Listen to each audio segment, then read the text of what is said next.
What is up, core addicts? Welcome back to the series where I customize and review past DLC and OG vehicles if I got the chance to, because I did start making car customization videos till about late 2015. As always, guys, let me know in the comments what car from late 2015 and older you want to see me customize next that I haven't done yet, and I'll display the most liked vehicle suggestion comment in the next customization video. So in today's video, we're going to be customizing the Bravado Duneloader.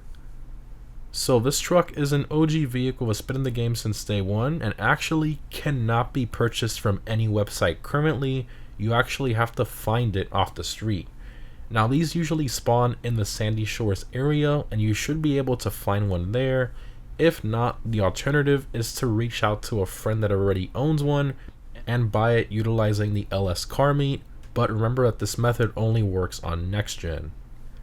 Now, other than the half track, which is a separate vehicle based on the Duneloader, the standard Duneloader only comes with a rusty texture on it. There is no clean variant in game without the rust currently. However, there are 3 different rusty variants. The first one has a clean bed with no debris in it, and then the last 2 are the ones that have the debris at the back. You can see one has a little more debris than the other with some barrels and stuff like that. Personally, I prefer the clean variant with no debris at the rear. However, I do wish that it had a tailgate. I guess it just is what it is. Now, other than those 3 variants, the truck unfortunately doesn't really have any visual customization options, which again is pretty unfortunate, and I think is definitely a missed opportunity on Rockstar's part, but sorta kinda makes sense considering it's an OG 2013 vehicle. However, like I've stated in the past, my goal is to review every car in the game, which we're getting really close to at this point. Again, I will leave a list down below of all the cars that I haven't done yet. Now, in terms of performance, the Duneloader is in the Offroads class and is unfortunately one of the slowest vehicles in that class. However, it is very off-road capable, including the fact that the snorkel actually does indeed work, making it a fun vehicle to drive through deeper water areas and through some rivers and stuff like that. But anyways, in terms of what the Duneloader is based on, it's primarily based on the 1940s and 50s Dodge Power Wagon, which is just an extremely cool truck. Plus, it's also mixed with some other trucks from the 1940s and 50s as well. Honestly, I think this truck just needs a clean Benny's variant. The half track is cool, but that's its own other thing. I think the Duneloader could have a lot of potential with visual upgrades. But anyways, let's go ahead and check out the customization of the Duneloader.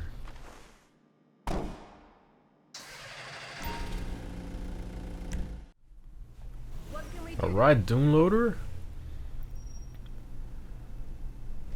Okay, we got armor, brakes, engine, horn. So this one's actually pretty cool. The stock horn on this, so this is a truck horn, for example. However, the stock horn of this is like a different variation of the truck horn that you usually hear on like the semi trucks driving around and the flatbed trucks and all that. So very, very cool. I like that. So I'm definitely gonna keep that stock horn there. Headlights, we're gonna keep the stock like yellowish lights there. Plate. I do have a custom plate. I mean, America would work very well on this. I mean, that's an old American pickup truck. I mean, I don't think it gets more American than that. But I do have my muddy plate, I think, which I usually put on most of my off-roaders. I don't know where. It was somewhere over here. Oh, here it is. Yeah, we'll put this one on here. Alright, in terms of color, so of course this has the forced rusty texture to it, similar to like the Rusty Rebel, for example, or the rusty variant of the Emperor. And the Rebel and the Emperor both have clean variants. However, the Duneloader is forced in the rusty texture. There's no clean variant of the Duneloader other than the half track, but that doesn't really count. So that's a different vehicle.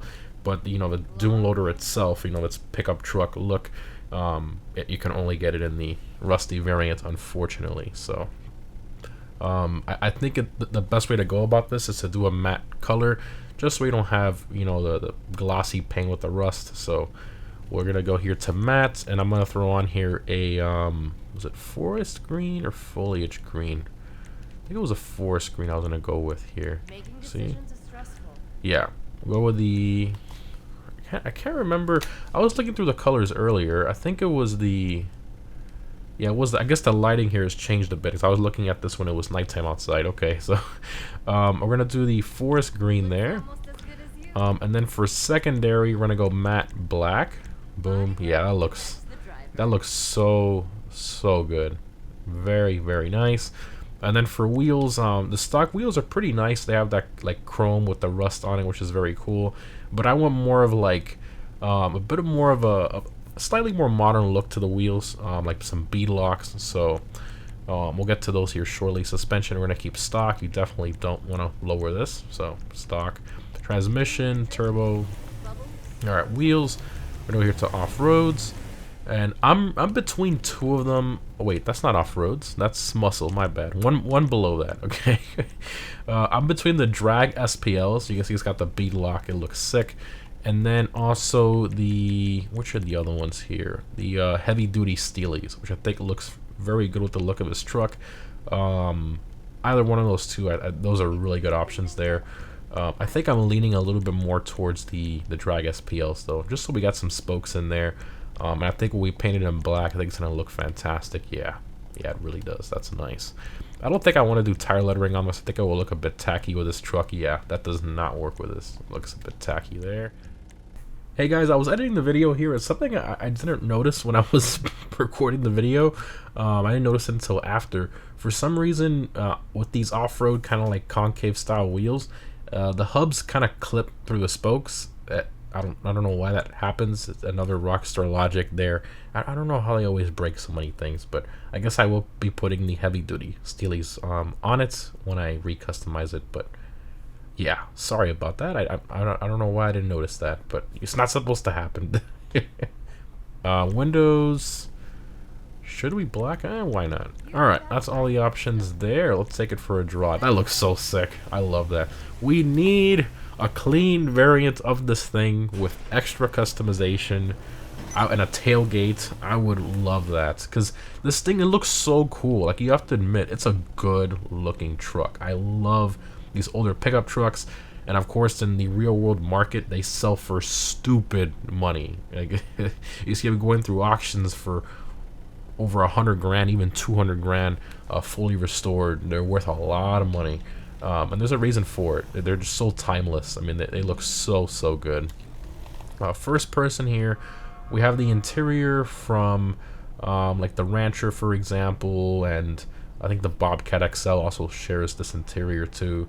So very cool there. And obviously it has the worn interior, you know, with all the leather and stuff peeling there, and the door panel and all that. So very cool. I think it's pretty fitting. They could have gone a bit older, but I guess this is the oldest they had in terms of like truck interior, so I guess it sorta kinda works, even though I wish they would have used something else. But alright, floor here, 4x4 of course, like no wheel spin. Now again, like I said earlier, it is one of the slowest vehicles in the off-road class in terms of like speed. It's not a fast vehicle, but you know that's not why you buy or drive this. You own this because of the fact that it looks cool, number one, and it's very good at off-roading. Now it does lack power in certain situations, going up steep hills and stuff, which is unfortunate, but I still think the torque is there. But depending on the situation of like hill or mountain you're going up, I think it can definitely cause an issue.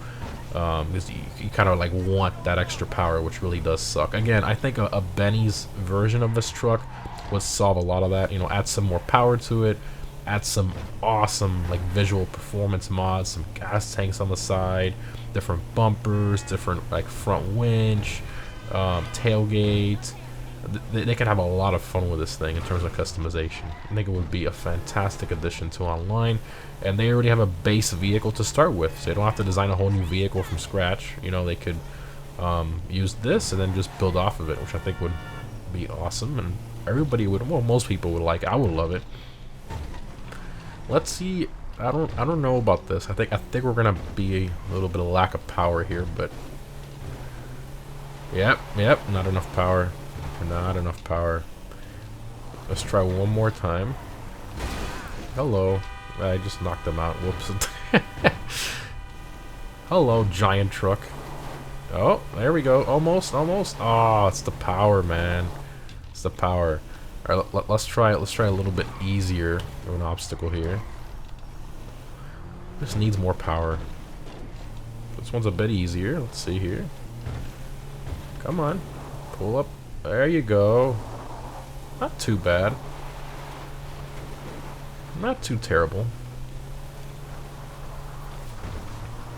Well, lights come on there. What are the high beams on this? Oh, they're just brighter. Okay.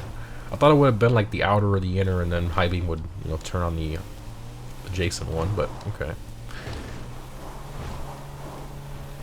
Yeah, it just needs more power. I guess that does kind of, that is a bit unfortunate. So I guess it's not the best off-roader, because it does need more power. But I guess maybe for like more like slow off-roading, even though it still kind of lacks the torque a bit to go up certain obstacles.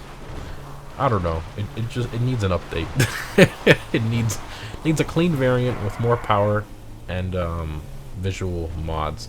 And of course, the snorkel does work, like I said earlier.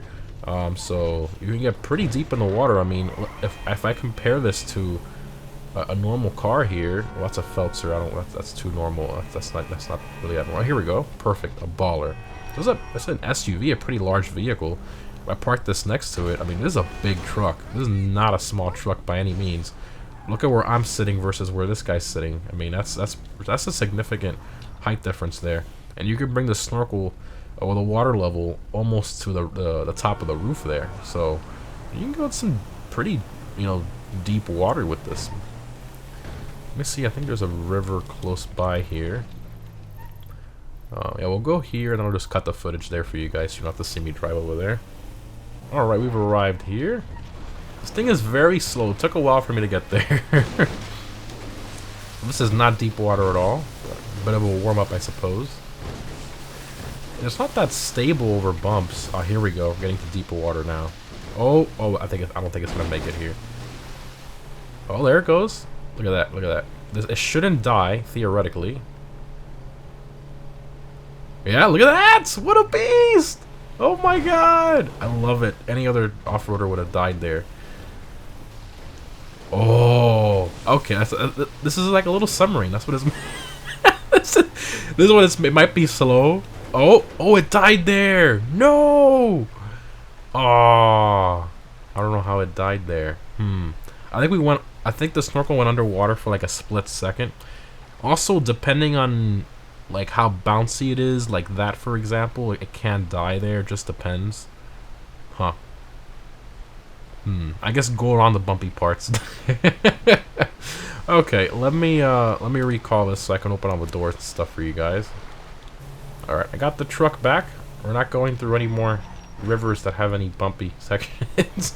I know it does, like, you can literally sit in a deep spot I did earlier for like 5 minutes and it will not, you know, be destroyed. It's just certain like bumpy sections of river does affect it.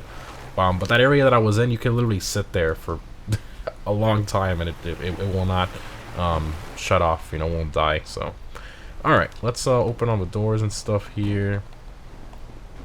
Does look cool though. This is like a little hidden gem, this thing. Like, most people don't really know about it. It's not on the website. You actually have to find it. I mean, it's I do like this a lot. I'm surprised you guys didn't suggest this earlier. Just to customize this one. Or actually, I think a lot of you did, but I guess it didn't just get enough upvotes. But what's the engine model in this? I've never seen that. What? That is weird looking. I mean, obviously it's an inline engine model, but that tube going over the top there, I've never seen that like that. Huh. Maybe there's like a very minute amount of vehicles that have that, but I customize a lot of cars in this game. You can see from this series, and I haven't seen this, like, maybe it's a long time ago, but I don't remember seeing this on another car. Interesting there. Well, here's the interior we already talked about. Not really anything too special or crazy there about that. And then sadly, no tailgate. Just is what it is. I wonder if they even put a tailgate option here. Let me see here. I don't think they did. Front left hood. Yep. No trunk or tailgate. Alright.